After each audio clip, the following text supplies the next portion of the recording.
સુરતના લિંબાયતના શાસ્ત્રી ચોક વિસ્તારમાં બાંધકામ કરી રહેલા ડેવલપર પાસે તોડબાજ પત્રકારે બાંધકામ તોડાવી દેવાની ધમકી આપી 98,000 રૂપિયા પડાવી લીધા હતા। આ મામલે પોલીસ ફરિયાદ થતા પોલીસે આરોપીની ધરપકડ કરી છે।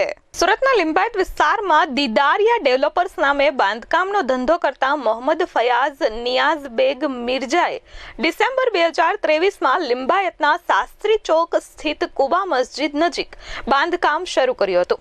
મે 2024માં એક માળનું બાંધકામ પૂર્ણ થયું ત્યારે મોહમ્મદ જમાલ મોહમ્મદ સાદિક અંસારી સાઇટ પર આવી, હું ક્રાઇમ ન્યૂઝનો પત્રકાર છું, તમારું બાંધકામ ગેરકાયદેસર છે, તે લિંબાયત ઝોનમાં આરટીઆઈ કરી તોડાવી નાખીશ, જો બાંધકામ તોડાવું ના હોય તો રૂપિયા 1 લાખ આપવા જ પડશે તેમ કહી મોબાઈલમાં બાંધકામના ફોટા પાડ્યા હતા। આ દરમિયાન જૂન 2024માં કોર્પોરેશન દ્વારા પહેલા માળના બાંધકામનો અમુક ભાગ તોડી પાડ્યો હતો, જેથી મોહમ્મદ સાદિકે સાઇટ પર આવી તારું મકાન મેં તોડાવી નાખ્યું છે અને હવે બાંધકામ કરવું હોય તો રૂપિયા 2 લાખ આપવા પડશે તેમ કહેતા ફયાઝે 83,000 રૂપિયા રોકડા આપ્યા હતા અને બાકીની રકમ પછી આપવાનું કહ્યું હતું। ત્યારબાદ વારંવાર ઉઘરાણી અંતર્ગત ગત ઓક્ટોબરમાં પુનઃ ઉઘરાણી કરી ચપ્પુ ગળા પર મૂકી મારી નાખવાની અને બાંધકામ તોડાવતા વાર નહીં લાગે તેવી ધમકી આપી 15,000 રૂપિયા પડાવ્યા હતા। આ મામલે મોહમ્મદ ફયાઝે લિંબાયત પોલીસ મથકમાં ફરિયાદ નોંધાવી હતી, જેથી લિંબાયત પોલીસે તાત્કાલિક જ તોડબાજ પત્રકારની ધરપકડ કરી છે। પકડાયેલ તોડબાજ પત્રકાર કોંગ્રેસમાં સક્રિય કાર્યકર હોવાનું પણ સામે આવ્યું છે।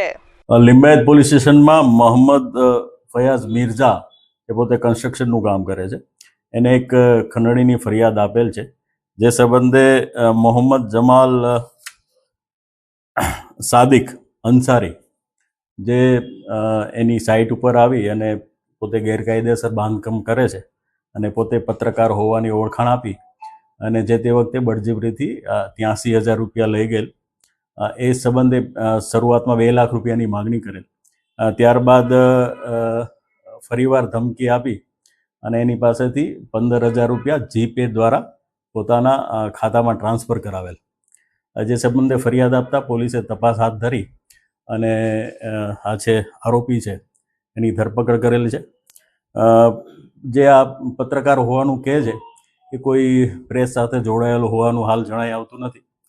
પોતે કલરની દુકાન ધરાવે છે, જે પણ બંધ થઈ ગયેલ છે, અને પોતે ભૂતકાળમાં કોંગ્રેસનો વોર્ડ પ્રમુખ હતો અને ચૂંટણી પણ લડેલો છે એવું હાલ તપાસમાં ખુલવા પામેલ છે। Bureau report S24 news Surat.